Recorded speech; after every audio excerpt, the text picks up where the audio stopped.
Welcome to only IAS. स्वागत है आप सभी लोगों का current affairs revision for prelims 2022 में। इंडियन पॉलिटी के करंट अफेयर्स के रिवीजन का ये हमारा तीसरा लेक्चर है। आज के इस सेशन में हम नवंबर महीने के इंडियन पॉलिटी के करंट अफेयर्स को रिवाइज करेंगे। इस सेशन का फर्स्ट इंपॉर्टेंट आर्टिकल कैग के बारे में है। फुल फॉर्म है controller and auditor general of India. CAG जो इंडिया के हैं और ऑडिटर जनरल ऑफ मालदीव्स ने अभी एक MOU साइन किया है, मेमोरेंडम ऑफ अंडरस्टैंडिंग, कि हम पब्लिक फाइनेंस में जो ऑडिट प्रोसेस है उसमें आपस में कोऑपरेट करेंगे और इसे और स्ट्रेंथन करेंगे। बढ़िया है, दो देशों के विभाग आपस में कोऑपरेट कर रहे हैं। बात करते हैं इंडिया के कैग के बारे में। ये Indian audit and account department के हेड होते हैं कैग। इन्हें गार्जियन ऑफ पब्लिक पर्स भी कहा जाता है। पब्लिक पर्स का मतलब यह है हमारा पैसा। हम पैसा टैक्स के रूप में सरकार को देते हैं, सरकार उस पैसे को खर्च करती है। इन अप्रोप्रिएट तरीके से खर्च ना करे, ये देखने की जिम्मेदारी कैग की है। ये कॉन्स्टिट्यूशन को अपहोल्ड करते हैं, पार्लियामेंट के लॉ को फॉलो करते हैं। फाइनेंशियल एडमिनिस्ट्रेशन में संविधान में जो बातें की गई हैं, जैसे खर्च करने का तरीका बताया गया है, जो पैसा जिस मद में खर्च होना है वही खर्च हो, अलग तरीके से खर्च ना किया जाए। इंडिया के कॉन्स्टिट्यूशन के चैप्टर 5 के पार्ट 5 में, मतलब पार्ट 5 के चैप्टर 5 में सीधे सीधे कहूं तो कैग का जिक्र है। आर्टिकल 148 से 151 के बीच में कैग के बारे में जानकारी इंडियन कॉन्स्टिट्यूशन में मिलती है।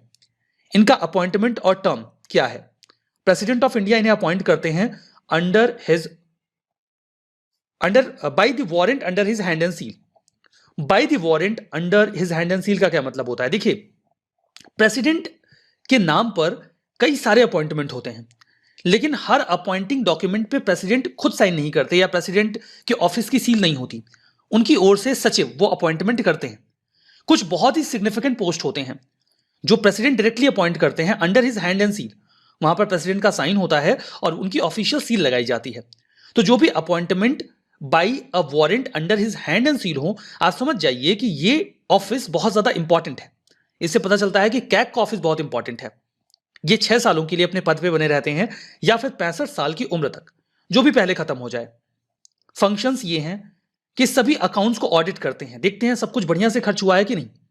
जैसे कंसोलिडेटेड फंड ऑफ इंडिया जो सेंटर का है और जो कंसोलिडेटेड फंड है स्टेट्स का, उसमें भी ये ऑडिट करते हैं। जो भी expenditure contingency fund of India और public account fund of India state का है और सेंटर का है, यहां पे इंडिया बोल दिया तो सेंटर का हो गया, बाकी स्टेट में भी ऐसा फंड होता है तो उसको भी ऑडिट करते हैं। Trading, manufacturing, profit loss account, balance sheet, कोई भी ऐसा डिपार्टमेंट जो सेंट्रल गवर्नमेंट या स्टेट गवर्नमेंट का है, उनके अकाउंट से चेक करते हैं। कैग किसी भी ऐसे डिपार्टमेंट के रिसीट एंड एक्सपेंडिचर को ऑडिट कर सकता है जिन्हें सेंट्रल या स्टेट गवर्नमेंट से पैसा मिलता है या उनके रेवेन्यू से वर्क कर रहे हैं। कोई भी गवर्नमेंट कॉर्पोरेशन बॉडी, उसे भी ऑडिट करते हैं। इन्हें guide, friend and philosopher of public account committee भी कहा जाता है। पब्लिक अकाउंट कमेटी पार्लियामेंट में होती है। पार्लियामेंट भी यही देखती है कि सारा पैसा सही तरीके से खर्च हो, इनअप्रोप्रिएट ना हो यूज। लेकिन उन्हें सारी जानकारी मिल नहीं पाती है ना, तो सारी जानकारी मिलेगी कैसे? क्योंकि बहुत एक्सटेंसिवली वर्क नहीं कर पाते। तो बहुत एक्सटेंसिवली जो वर्क करता है वो कैग करता है। तो कैग पब्लिक अकाउंट कमेटी को फाइनेंशियल मैटर्स में असिस्ट कर देता है। इसीलिए कैग को PAC का गाइड, फ्रेंड एंड फिलोसोफर कहा जाता है। रिपोर्ट की बात करें तो ये अपनी रिपोर्ट सेंटर में प्रेसिडेंट को और राज्यों में गवर्नर को देते हैं। प्रेसिडेंट लेटर ऑन इस रिपोर्ट को पार्लियामेंट में रखते हैं और गवर्नर इसे रखवाते हैं स्टेट लेजिस्लेचर में। ये 3 ऑडिट रिपोर्ट पब्लिश करते हैं प्रेसिडेंट के लिए। Audit report on appropriation account, audit report on finance account and audit report on public undertaking. I hope ये टॉपिक आपको समझ में आ गया। हमारा next article whistle blower portal के बारे में है। यहां पे असली मामला पोर्टल का नहीं है, असली मामला विसल ब्लोअर का है। अभी ये जो पोर्टल लॉन्च किया गया है, इसे इरेडा ने लॉन्च किया है, Indian renewable energy development agency ने। विसल ब्लोअर पोर्टल जो है उसे विजिलेंस अवेयरनेस वीक 2021 के तहत लॉन्च किया गया। अब विसल ब्लोअर में 2 वर्ड हैं। विसल का मतलब आपको पता है ना, सिटी। ब्लोअर का मतलब बजाना। कई बार जब आप किसी जगह पे होते हैं, देखते हैं गार्ड के पास एक विसल होती है। अगर आप नो पार्किंग जोन में जा रहे हैं तो आपको अवेयर करने के लिए वो विसल बजाता है, तो आप उसकी ओर ध्यान देते हैं कि भाई ये सिटी क्यों बजा रहा है, तो आपसे कहता है नहीं भाई साहब वहां पार्किंग मत करिए। सिमिलरली कई सारी जगहों पे लोग विसल लेके रखते हैं आपका अटेंशन सीख करने के लिए, जिसके बाद वो आपको अवेयर करते हैं कि देखिए आप गलत कर रहे हैं, इसको मत करिए, यहाँ पे गड़बड़ी हो रही है। तो विसल ब्लोअर क्या करता है? विसल ब्लोअर एक ऐसा इंडिविजुअल होता है जो किसी भी ऑर्गेनाइजेशन में हो रहे फ्रॉड, करप्शन या पावर के अब्यूज को लेकर जो कंसर्न अथॉरिटी है, जो स्टेक होल्डर्स हैं, उनको अवेयर करता है। वो ऑब्वियसली कोई सिटी नहीं बजाता, वो जो इंफॉर्मेशन है उसे रिवील करता है और उसके सपोर्ट में एविडेंसेस देता है। यहां पे इरेडा ने जो पोर्टल लॉन्च किया है, इसके माध्यम से जो भी उनके एम्प्लॉयज हैं वो एब्यूज ऑफ पावर, करप्शन और फ्रॉड की जानकारी दे सकते हैं। इरेडा एक मिनी रत्ना कैटेगरी 1 कंपनी है जो ministry of new and renewable energy के तहत काम करती है। विसल ब्लोअर कौन होता है? कंपनीज एक्ट 2013 के तहत विसल ब्लोअर एक ऐसा, या विसल ब्लोइंग एक एक्शन है, विसल ब्लोअर वो इंडिविजुअल होता है जो ये करता है। तो विसल ब्लोइंग एक ऐसा एक्शन है जिसमें कोई भी व्यक्ति, कोई भी इंडिविजुअल अटेंशन सीख करता है किसी स्टेक होल्डर का जो उस कंपनी में इन्वॉल्व है। अगर कंपनी में या ऑर्गेनाइजेशन में कोई अनएथिकल प्रैक्टिस हो रही है तो विसल ब्लोअर कोई भी हो सकता है। वो कंपनी के भीतर का आदमी हो सकता है या बाहर का व्यक्ति हो सकता है। वो जो भी गड़बड़ी हो रही है उसकी जानकारी स्टेक होल्डर्स को देता है। काइंड ऑफ एलिगेशन हो गया वो, तो वो उस एलिगेशन के सपोर्ट में एविडेंसेस भी देता है और बताता है कि ये गड़बड़ी चल रही है। वो कोई एम्प्लॉय हो सकता है, प्रेजेंट का, फॉर्मर एम्प्लॉय हो सकता है, शेयर होल्डर हो सकता है, एक्सटर्नल ऑडिटर हो सकता है, कोई लॉयर हो सकता है। विसल ब्लोअर्स को अक्सर खतरा होता है। अगर आप पर्सन इन पावर के खिलाफ कोई जानकारी रिवील कर रहे हैं तो आपकी जान को खतरा बनेगा, आपकी प्रॉपर्टी को खतरा बनेगा। तो विसल ब्लोअर्स प्रोटेक्शन एक्ट 2014 आया था जिसके माध्यम से ऐसे लोगों को प्रोटेक्ट करने की कोशिश की जाती है जो जानकारी रिवील कर रहे हैं, जिसके माध्यम से ऑर्गेनाइजेशन सही तरीके से काम करेगा। इनफैक्ट जनवरी 2020 में सेबी ने यह कहा कि आप उन्हें इंसेंटिवाइज तो करते नहीं है, वो अपने जान का रिस्क लेकर जानकारी क्यों देंगे अगर उन्हें कोई फायदा नहीं होगा तो सेबी ने एक नया मैकेनिज्म ऑप्ट किया था रिवॉर्ड विसल ब्लोअर का, जिसके तहत वो कुछ रिवॉर्ड देते हैं अगर कोई, चूंकि सेबी अपने मामलों में देगा ना, अगर किसी कंपनी में इनसाइडर ट्रेडिंग का मामला आया तो वहां पर अगर किसी ने जानकारी दी है तो सेबी उन्हें रिवॉर्ड करती है, उन्हें कुछ इंसेंटिव देती है। इनसाइडर ट्रेडिंग का मतलब क्या होता है? कई बार देखिए कंपनी में कुछ बड़े बदलाव होने हैं। कंपनी ए है, कंपनी ए के शेयर की मार्केट वैल्यू अभी 100 रुपए है। कंपनी एक नई ब्रांच डालने वाली है ए प्लस। जैसे ही ये बात पब्लिक डोमेन में आएगी, कंपनी के जो शेयर 100 रुपए के हैं वो सीधे 150 रुपए के हो जाएंगे। मतलब इस समय जो शेयर खरीद लेगा वो बहुत ज्यादा फायदा कमाने वाला है। लेकिन ये जानकारी रिवील नहीं की जाएगी, मार्केट को ऑटोमेटिकली वर्क करने दिया जाएगा। लेकिन कंपनी ए के भीतर के कुछ एम्प्लॉयज इस बात की जानकारी रखेंगे कि कंपनी एक्सपेंशन करने वाली है और वो किसी व्यक्ति को बाहर की ये जानकारी दे देंगे कि कंपनी एक्सपेंड करने वाली है, आप सारे शेयर्स खरीद लो। वो व्यक्ति कंपनी के सारे शेयर 100 रुपए में खरीद लेगा और जब कंपनी एक्सपेंड करेगी तो मार्केट में कंपनी के शेयर्स होंगे नहीं या बहुत कम होंगे। फिर जो कंपनी के शेयर्स 150 जाने वाले होंगे, लोग जब डिमांड करेंगे तो वो उन्हें 170 रुपए, 180 रुपए का बेचेगा, ज्यादा पैसा कमाएगा और कंपनी के शेयर्स की वैल्यू को आर्टिफिशियली बढ़ा देगा। ये होती है इनसाइडर ट्रेडिंग, अंदर की जानकारी को समय से पहले रिवील कर देना। ये इलीगल है, इसके लिए पनिश किया जाता है।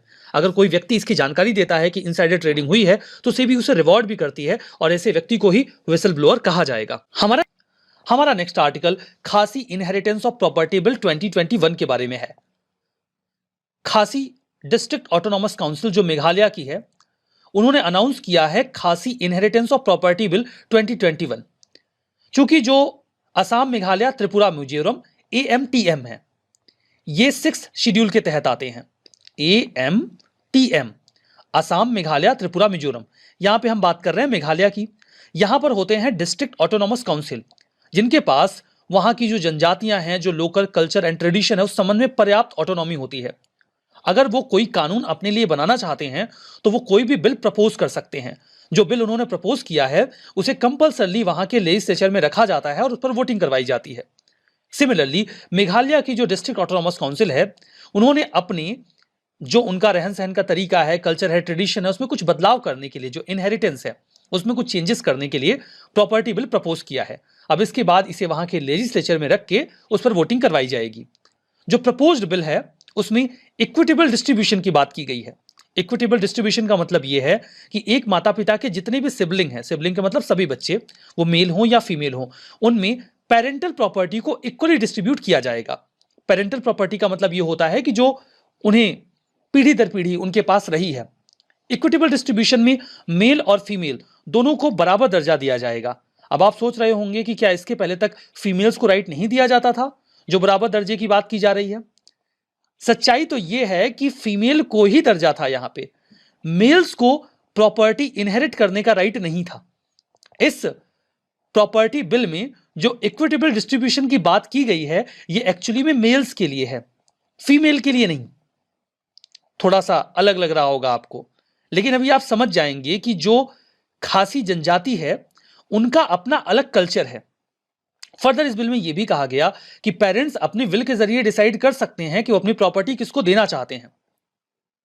यहां पर यह भी बात कही गई है कि अगर कोई ऐसा व्यक्ति है जिसने नॉन खासी स्पाउस से शादी करी है और वो उनके कस्टम और कल्चर को अडॉप्ट भी कर लेता है, तो फिर उसे प्रॉपर्टी का राइट नहीं मिलेगा। मतलब आप खासी कल्चर कोई फॉलो नहीं कर रहे हैं तो आप पेरेंटल प्रॉपर्टी क्लेम नहीं कर सकते। एक बार अगर यह बिल पास हो जाए तो बहुत पुरानी जो परंपरा चली आ रही है इनहेरिटेंस की खासी ट्राइब में, वो बदल जाएगी, जो कि मैट्रिलिनियल है। वहां का सिस्टम अलग है। अब पुरुषों को अधिकार देने की बात चल रही है क्योंकि महिलाओं को वहां ऑलरेडी अधिकार है। जो बिल है उसमें मैट्रिलिनी के ऊपर फोकस किया गया है। मैट्रिलिनियल का मतलब होता है मातृवंशीय। मातृवंशीय का मतलब यह है कि जो माता का वंश है उसे तवज्जो दी जाती है। मेघालय की 3 बहुत ही इंपॉर्टेंट जनजातियां हैं, गारो, खासी और जयंतिया। तीनों ही जनजातियों में जो इनहेरिटेंस का सिस्टम है, मतलब जो प्रॉपर्टी मिलती है माता पिता से बच्चों को, वो मैट्रिलिनियल सिस्टम के माध्यम से जाती है। मैट्रिलिनियल में कई सारी बातें आ जाती हैं। इसमें जो लिनिएज या डिसेंट यानी कि जो वंश होता है वो माता का चलता है। माता का वंश चलने का मतलब यह है कि अगर एक व्यक्ति ने अपना विवाह किया है तो उसके बच्चे जो टाइटल अडॉप्ट करेंगे वो माता का होगा, पिता का नहीं। जैसे सामान्य जो समाज है भारत का, वहां पर पैट्रिलिनियल सिस्टम है या पैट्रियार्की है, तो वहां पे जो पुरुष है उसका सरनेम उसके बच्चों को जाता है, माता का सरनेम नहीं जाता। लेकिन गारो, खासी, जयंतिया ट्राइब में ऐसा नहीं होता, वहां माता का सरनेम इस्तेमाल किया जाता है। फर्दर विवाह के बाद जो सामान्य परंपरा है भारत में वो ये है कि जो पुरुष होता है वो अपनी पत्नी को अपने घर लेकर आता है विवाह के उपरांत, शादी के बाद। जबकि गारो, खासी, जयंतिया जनजातियों में ऐसा नहीं होता। यहां पर विवाह करने के बाद जो पुरुष है वो अपनी पत्नी के घर जाता है, यानी कि अपने ससुराल, और वहीं पर जाकर बस जाता है। जबकि जो महिलाएं होंगी या जो फिर बेटियां होंगी, उनके पति उनके घर पर आएंगे। तो बिल्कुल ऑपोजिट टाइप का सिस्टम है। ऑपोजिट हम कह रहे हैं, उनकी यही प्रथा ही है, वही उनका सिस्टम ही है। अब प्रॉपर्टी का क्या मैकेनिज्म है? जैसे मान लीजिए कि किसी एक सामान्य सा सिस्टम देखते हैं। सपोज करिए कि एक माता पिता हैं, उनके 4 सिबलिंग हैं, मान लीजिए वो भाई बहन, 2 बेटियां हैं और 2 बेटे हैं। तो 2 बेटों का विवाह हो जाएगा, वो अपने ससुराल चले जाएंगे। मतलब परिवार में 2 बेटियां होंगी और इनके जो पति हैं वो इनके घर पे आके रहेंगे। तो इनमें जो छोटी बेटी होगी, यानी कि जो यंगर सिस्टर होगी, सारी प्रॉपर्टी उसे मिल जाएगी, बड़ी बेटी को प्रॉपर्टी नहीं मिलेगी। और जो यंगर डॉटर होगी जिसे सारी प्रॉपर्टी मिल जाएगी, उसे खातदूह कहा जाता है। खातदूह जो भी होंगी वो अपनी सारी एंसेस्टर प्रॉपर्टी रखेंगी, लेकिन वो उसकी एक तरीके से संरक्षक होंगी। उनके ऊपर परिवार की जिम्मेदारी होगी। माता पिता जो भी हैं वो उनकी सेवा करेंगी। और अगर परिवार में कोई निराश्रित है, जैसे मान लीजिए कोई बच्चा है जिसका विवाह नहीं हुआ, या मान लीजिए कई बार ऐसा होता है कि परिवार से किसी व्यक्ति को वापस अपने घर आना पड़ता है, ऐसा महिलाओं के साथ भी हो सकता है, पुरुषों के साथ भी हो सकता है, तो उनका भी ख्याल वही रखेंगे। कुल मिला के वो कस्टोडियन होंगी। लेकिन ये सारी उस प्रॉपर्टी की बात हो रही है जो पीढ़ी दर पीढ़ी चली आ रही है। जो माता पिता ने प्रॉपर्टी खुद बनाई है वो इसको जिसको चाहे उसको दे सकते हैं। जो खातदू हैं, अगर उन्हें किसी कंडीशन में प्रॉपर्टी को बेचना पड़ जाए, लाइक कई बार कोई बीमार पड़ गया, कोई बहुत जरूरत आ गई, तो वो मनमाने तरीके से प्रॉपर्टी को बेच नहीं सकती। उन्हें अपने मैटरनल अंकल यानी कि मामा से इसकी लिखित अनुमति लेनी होगी। लेकिन ये सारे नियम केवल एंसेस्ट्रल प्रॉपर्टी पे लगते थे, उस प्रॉपर्टी पर नहीं जो सेल्फ एक्वायर्ड हो। खैर, ये बिल आ जाने के बाद, मतलब कि पास हो जाने के बाद, ये प्रथा बदल जाएगी और अब सभी भाइयों बहनों को एक बराबर हिस्सा प्रॉपर्टी का मिलेगा। हमारा नेक्स्ट आर्टिकल पार्लियामेंट्री सेशंस के बारे में है। Cabinet committee on parliamentary affairs ने अभी हाल ही में यह रिकमेंड किया कि पार्लियामेंट का विंटर सेशन नवंबर 29 से दिसंबर 23 के बीच में चले। इसके पहले कि हम इस आर्टिकल में आगे बढ़ें, मैं एक करेक्शन करना चाहूंगा जो गलती मुझसे लास्ट सेशन में हुई थी। गलती से मैंने आपको यह बता दिया था कि अरुणाचल प्रदेश में 11 डिस्ट्रिक्ट हैं, जो कि गलत था। अरुणाचल प्रदेश में टोटल 25 डिस्ट्रिक्ट हैं। मैं इस गलती के लिए आप सभी लोगों से माफ़ी चाहूँगा। अब हम इस आर्टिकल में आगे बढ़ते हैं। देखिए, कॉन्स्टिट्यूशन के आर्टिकल 85 में पार्लियामेंट के सम्मन किए जाने का प्रावधान है। पार्लियामेंट सम्मन होगी, ये तो ठीक है, लेकिन कब सम्मन होगी, कितने दिनों के लिए सम्मन होगी, इस बारे में हमारे संविधान में कोई भी जिक्र नहीं है। हाँ, एक बात जरूर कही गई है कि पार्लियामेंट के 2 सेशंस के बीच में 6 महीने से ज़्यादा का समय नहीं होना चाहिए। मतलब कायदे से पार्लियामेंट को साल में कम से कम 2 बार तो जरूर मिलना चाहिए। कन्वेंशन क्या है? परंपरा के रूप में अभिसमय के आधार पर हमारी पार्लियामेंट साल में 2 बार नहीं बल्कि 3 बार मिलती है। ऐसा कॉन्स्टिट्यूशन में नहीं लिखा, बल्कि एक अभिसमय है, ये एक परंपरा है। बजट सेशन में, मानसून सेशन में और विंटर सेशन में। पार्लियामेंट का जो सेशन होता है उसका क्या मतलब है? सेशन का मतलब होता है फर्स्ट मीटिंग जो ऑर्गेनाइज की गई है, उसके बाद तब तक का समय जब इस सेशन को प्रोरोग कर दिया जाए। प्रोरोगेशन के माध्यम से किसी भी सेशन को फॉर्मली एंड कर दिया जाता है। सेशन को कन्वीन किया जाएगा। प्रैक्टिस में यानी कि प्रैक्टिकलिटी में cabinet committee on parliamentary affairs, जिसमें सीनियर मिनिस्टर्स होते हैं, वो डेट डिसाइड करते हैं कि इस तारीख से इस तारीख तक पार्लियामेंट को मिलना चाहिए। यद्यपि अंतिम डिसीजन जो है वो प्राइम मिनिस्टर के द्वारा हेड किए जाने वाले एग्जीक्यूटिव का ही होता है। वो रिकमेंड करते हैं, एडवाइस करते हैं प्रेसिडेंट को कि आप सम्मन कर दीजिए पार्लियामेंट को, तो पार्लियामेंट फिर कन्वीन हो जाती है और फिर बाकी के सारे काम होते हैं। हमारा नेक्स्ट आर्टिकल प्रिविलेज मोशन के बारे में है। लार्जेस्ट पार्टी जो अपोजिशन में है राज्यसभा में, उनके जो चीफ व्हिप हैं, जिनके पास जिम्मेदारी होती है पार्टी को मैनेज करने की। व्हिप कौन होता है? जो पार्टी के मेंबर्स को इंस्ट्रक्शन देता है कैसे वोट करना है कि नहीं करना है, उन्हें व्हिप कहा जाता है। उन्होंने अभी कल्चर मिनिस्टर के अगेंस्ट में प्रिविलेज मोशन लाया है। उनका यह मानना है कि जो अपॉइंटमेंट हुआ था नेशनल मॉन्यूमेंट अथॉरिटी के चेयरपर्सन का, वो सही नहीं था, क्योंकि ऐसे व्यक्ति के लिए ज़रूरी है कि उसे बहुत अच्छा खासा अनुभव हो, जो मॉन्यूमेंटल या फिर कल्चर की जानकारी है उनके पास अच्छी होनी चाहिए। वो उनके पास नहीं है, ये इनका आरोप है। पार्लियामेंट्री प्रिविलेज होता क्या है? देखिए, पार्लियामेंट्री प्रिविलेज वो राइट्स और इम्यूनिटीज़ हैं जो किसी मेंबर ऑफ पार्लियामेंट को मिलती हैं। ये प्रिविलेज उन्हें इसलिए दिए जाते हैं ताकि वो अपना काम बढ़िया से कर सकें। इस संबंध में आर्टिकल 105 में जिक्र है, जहां उन्हें 2 प्रिविलेज दिए गए हैं। एक तो वो पार्लियामेंट में कुछ भी बोलने के लिए किसी भी कोर्ट ऑफ लॉ के सामने रिस्पॉन्सिबल नहीं होंगे, और दूसरा कलेक्टिवली हाउस ये डिसाइड कर सकता है कि वहां बोला गया कौन सा कंटेंट पब्लिश होगा और कौन सा नहीं होगा। ये उनका प्रिविलेज है। इसके अलावा कोड ऑफ सिविल प्रोसीजर 1908 में भी किसी भी मेंबर ऑफ पार्लियामेंट को अरेस्ट या डिटेंशन से फ्री किया गया है अगर हाउस की प्रोसीडिंग चल रही है तो। इनफैक्ट 40 दिन उसके पहले और 40 दिन उसके बाद भी उन्हें गिरफ्तार नहीं किया जा सकता सिविल केसेस में। क्रिमिनल केसेस में ये इम्यूनिटी नहीं है, किसी को चाकू मार के आ गए हैं तब ये प्रावधान नहीं लगेगा सिविल केसेस में। एप्लीकेबिलिटी की बात करते हैं।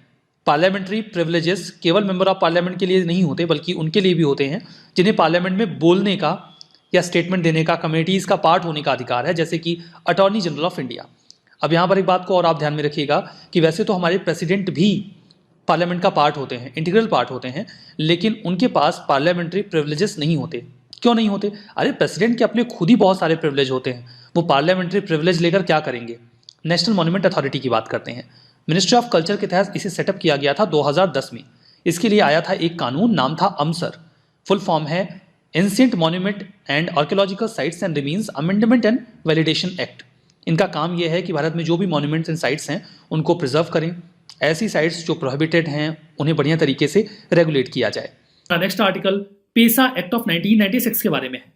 पेसा का फुल फॉर्म है panchayat extension to scheduled areas. एक दिन का कॉन्फ्रेंस हुआ था, इसीलिए ये न्यूज में आया। पेसा क्या है?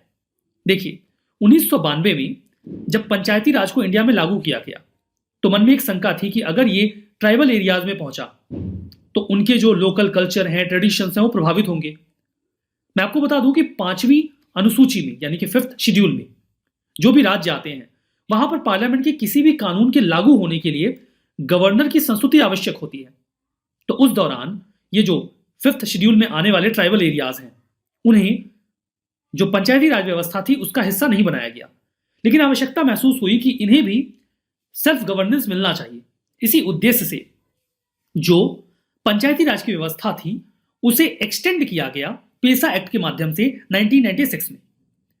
जल जंगल और जीवन, जल जंगल और जमीन, ये जो प्रिंसिपल है ट्राइबल्स का कि जंगल में जो पानी है, जो जंगल है और जो जमीन है उस पर उनकी ओनरशिप है, वाटर, फॉरेस्ट एंड लैंड पर। इसी प्रिंसिपल को फॉलो करके पेसा एक्ट आया था। इसमें जो शेड्यूल्ड एरियाज हैं उन्हें कवर किया गया। जो 73rd अमेंडमेंट जो हुआ था पंचायती राज का उसमें कवर नहीं किए गए थे। अब इसमें क्या होगा? देखिए, 24 दिसंबर 1996 यानी कि 1996 को ये आया। इसमें ग्राम सभा को सेल्फ गवर्न करने का राइट दिया गया उनके नेचुरल रिसोर्सेज के ऊपर। आर्टिकल 244 क्लॉज 1 शेड्यूल्ड एरियाज की बात करता है। यहां पर 5th शेड्यूल एरियाज मतलब 5वीं अनुसूची में जो राज्यों के शेड्यूल एरियाज आते हैं उनकी बात की जा रही है।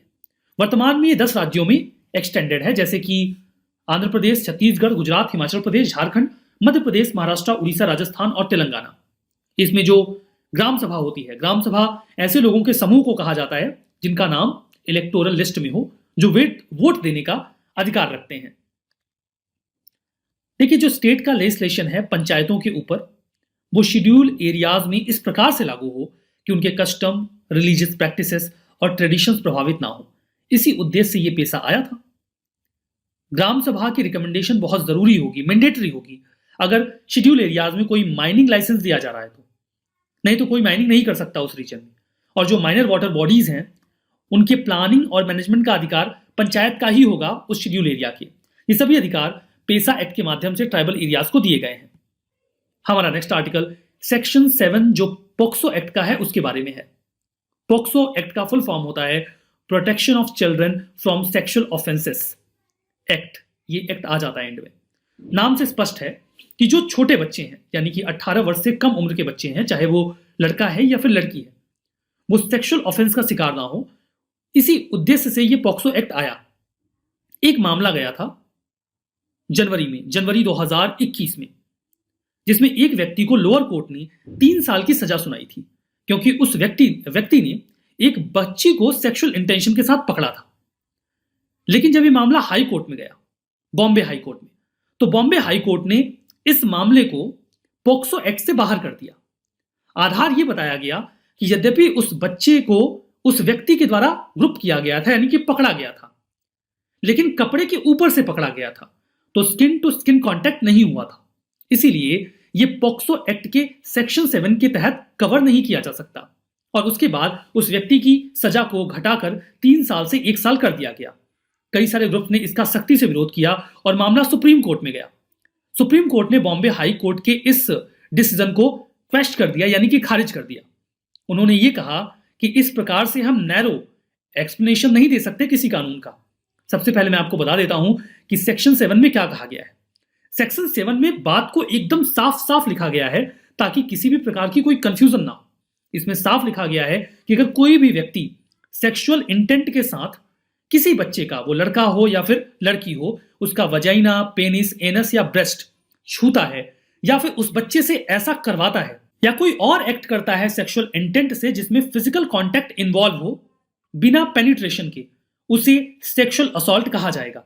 इतना साफ साफ लिख दिया गया है कि किसी भी प्रकार की कोई कंफ्यूजन ना हो। इसके बाद भी इसमें अगर बॉम्बे हाई कोर्ट ने कोई एक्सप्लेनेशन निकाला है स्किन टू स्किन कांटेक्ट का, तो ये डेफिनेटली गलत था। सुप्रीम कोर्ट ने कहा कि सेक्सुअल इंटेंट इंपॉर्टेंट है, स्किन का स्किन से टच होना नहीं। इसीलिए मामला पॉक्सो एक्ट के सेक्शन 7 का पार्ट बनेगा। लॉ का पर्पस ये नहीं कि हम जो ऑफेंडर है उसे लॉ के मेश में फंसाएं। जो बात है वो साफ है, इतनी साफ तो लिखी गई है। उन्होंने कहा कि जो टच है उसे हम नैरो या फिर पिडेंटिक डेफिनेशन में नहीं लगा सकते। मतलब हम जरूरत से ज्यादा ही उसे एक्सप्लेन करने की कोशिश कर रहे हैं। यहां पे जो सबसे जरूरी है वो है कि उस व्यक्ति का इंटेंशन सेक्सुअल था, गलत था, ये ज्यादा इंपॉर्टेंट है बजाय इसकी कि उसने कैसे छुआ था, स्किन टू स्किन कांटेक्ट हुआ था कि नहीं हुआ था। तो सेक्सुअल इंटेंट ना कि स्किन टू स्किन कांटेक्ट जरूरी होगा। अगर हम ऐसा करने लगेंगे तब तो कानून का जो ऑब्जेक्टिव है वही डिफीट हो जाएगा। तो डेफिनेटली सुप्रीम कोर्ट का यह जजमेंट एप्रिशिएट किया जाना चाहिए। First article MP LADS scheme के बारे में है। इसका फुल फॉर्म है member of parliament local area development scheme. नाम से स्पष्ट है कि जो मेंबर ऑफ पार्लियामेंट्स होते हैं वो लोकल एरिया के डेवलपमेंट के लिए कुछ काम करेंगे, उसी के संबंध में ये स्कीम होगी। नाम से आइडिया लग रहा है। कॉन्टेक्स्ट क्या है? कॉन्टेक्स्ट ये है कि यूनियन कैबिनेट ने अभी हाल ही में इस स्कीम को रीस्टोर कर दिया है 2021-22 का जो फाइनेंशियल ईयर बचा हुआ है उसके लिए, और ये भी कह दिया गया कि ये 2025-26 तक कंटिन्यूड रहेगा। अभी रीस्टोर कर दिया, ये क्या बात हुई? क्या बीच में रोक दिया गया था क्या? बिल्कुल। लास्ट ईयर के अप्रैल में जब कोविड-19 काफ़ी पीक पे आ गया था तो सरकार पूरी तरीके से कोविड-19 पर कॉन्सेंट्रेट करना चाहती थी, इसीलिए एमपी लैट्स स्कीम को रोक दिया गया था और अभी उसे वापस से रीस्टोर कर दिया गया है। ये स्कीम कब अनाउंस की गई थी? दिसंबर 1993 में इसे अनाउंस किया गया था। कई बार यूपीएससी ऐसे ट्रिक करती है कि इस स्कीम को हाल ही में लॉन्च किया गया, तो हाल ही में नहीं लॉन्च किया गया, काफ़ी पुरानी स्कीम है। एमपी लैट्स एक सेंट्रल सेक्टर स्कीम है। सेंट्रल सेक्टर स्कीम होने का मतलब यह है कि सारे पैसे सेंट्रल गवर्नमेंट की ओर से दिए जाएंगे, स्टेट गवर्नमेंट का कोई भी इन्वॉल्वमेंट फाइनेंशियली नहीं होगा। नोडल मिनिस्ट्री कौन है? नोडल मिनिस्ट्री है ministry of statistics and programme implementation. Ministries पर आप ध्यान रखिए, बिकॉज यूपीएससी कई बार आपसे पूछ लेती है स्टेटमेंट में कि ये प्रोग्राम या ये स्कीम इस मिनिस्ट्री से एसोसिएटेड है। तो ये MP LADS scheme ministry of statistics and programme implementation का है, ये आपको याद रखना है।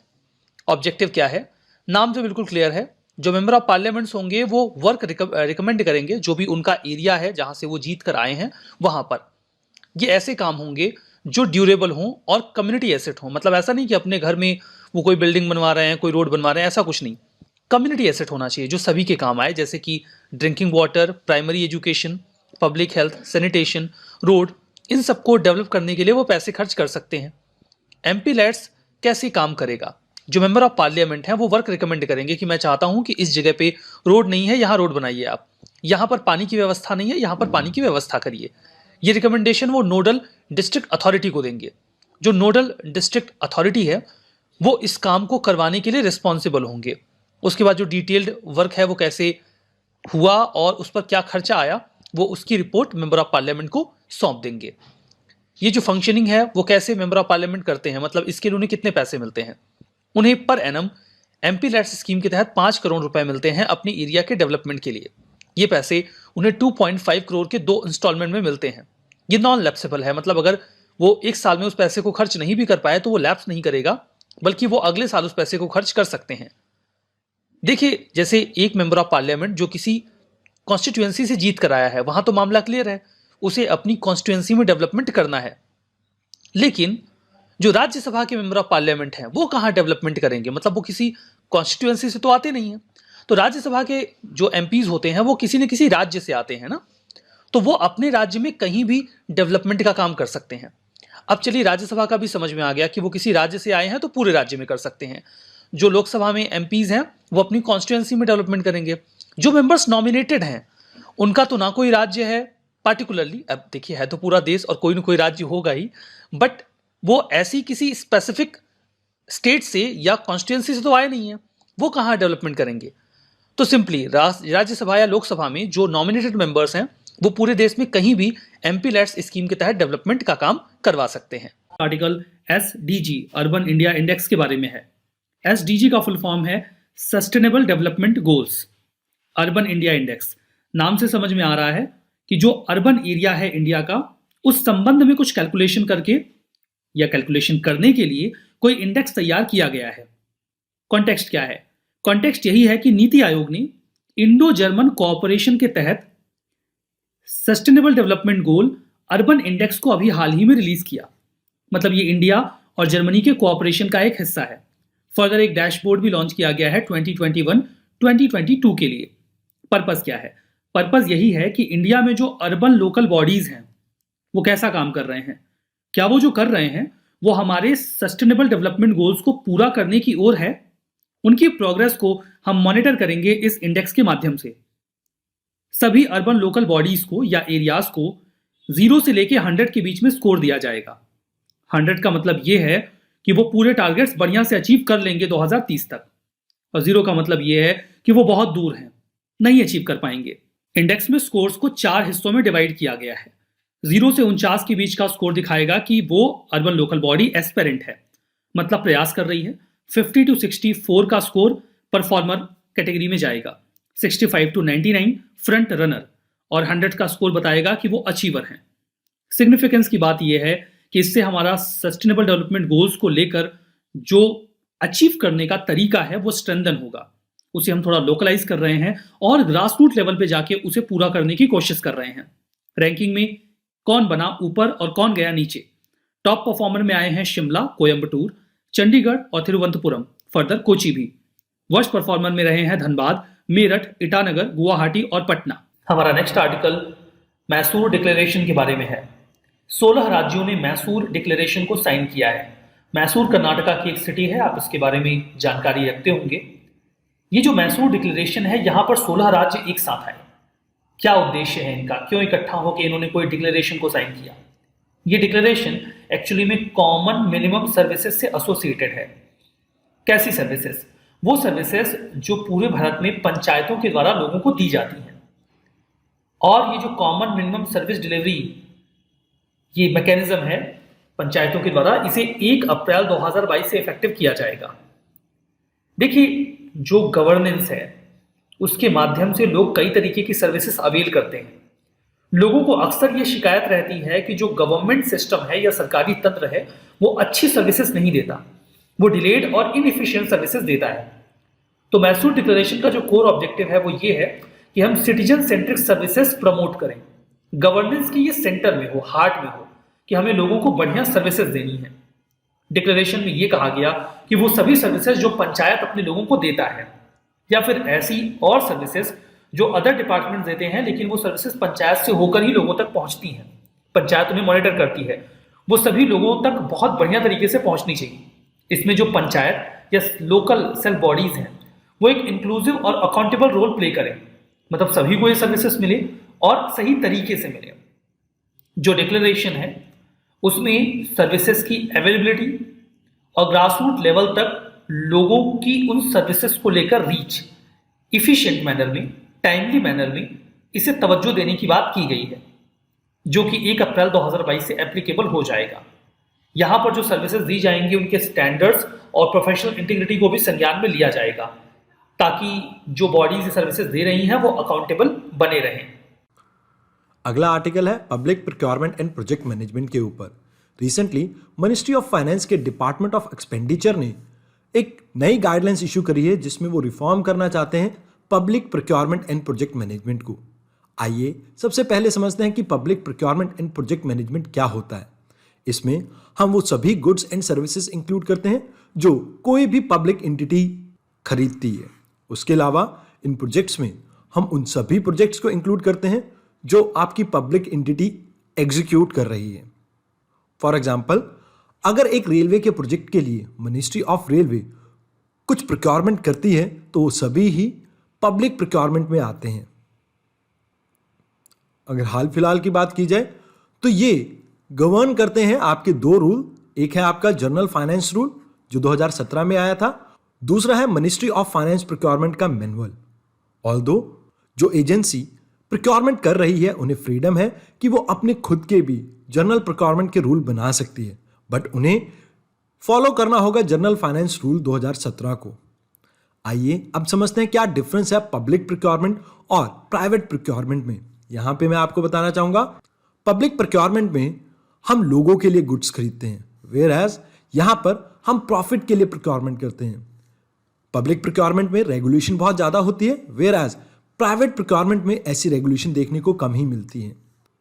पब्लिक प्रोक्योरमेंट का प्रोसेस बहुत ज्यादा स्लो है, वेयर एज प्राइवेट प्रोक्योरमेंट का प्रोसेस पब्लिक प्रोक्योरमेंट के मुकाबले तेज है। उसके अलावा ये प्रोक्योरमेंट डिपेंड करती हैं बजटरी एलोकेशन पे, where as private procurement company के प्रॉफिट के ऊपर डिपेंड करता है। तो ये मेजर डिफरेंस है आपके पब्लिक और प्राइवेट प्रोक्योरमेंट में। अब बात करते हैं कुछ ऐसी मिनिस्ट्रीज की जिनका अपना अलग से ही प्रोक्योरमेंट गाइडलाइंस है। बात की जाए मिनिस्ट्री ऑफ डिफेंस और मिनिस्ट्री ऑफ रेलवे, जो लगभग अपने बजट का 50% पब्लिक प्रोक्योरमेंट में ही खर्च करती हैं, तो इनके अपने अलग से प्रोक्योरमेंट रूल्स हैं। जैसे डिफेंस मिनिस्ट्री का है डिफेंस एक्विजिशन प्रोसीजर 2020। इसके अलावा पब्लिक प्रोक्योरमेंट के लिए कुछ चीजें आपको और ध्यान में रखनी है, जैसे कॉन्स्टिट्यूशन के आर्टिकल 246, 288, 298, 299, 300, 300A और 355 ये सभी डील करते हैं आपके public procurement and project management से। उसके अलावा कई लेजिस्लेशन है, जैसे contract act 1872, sales of good act 1930 और competition act 2002, CVC act 2003, RTI act 2005 और स्टेट लेवल पे भी ऐसे कुछ रूल्स आपको मिल सकते हैं। इन सब के अलावा कुछ ऑफिसेज हैं जो अपनी पैनी नजर बना के रखते हैं पब्लिक प्रोक्योरमेंट पे, जैसे विजिलेंस कमीशन, कैग और CBI। तो इस आर्टिकल में आपके लिए जानना इतना ही इंपॉर्टेंट था। धन्यवाद।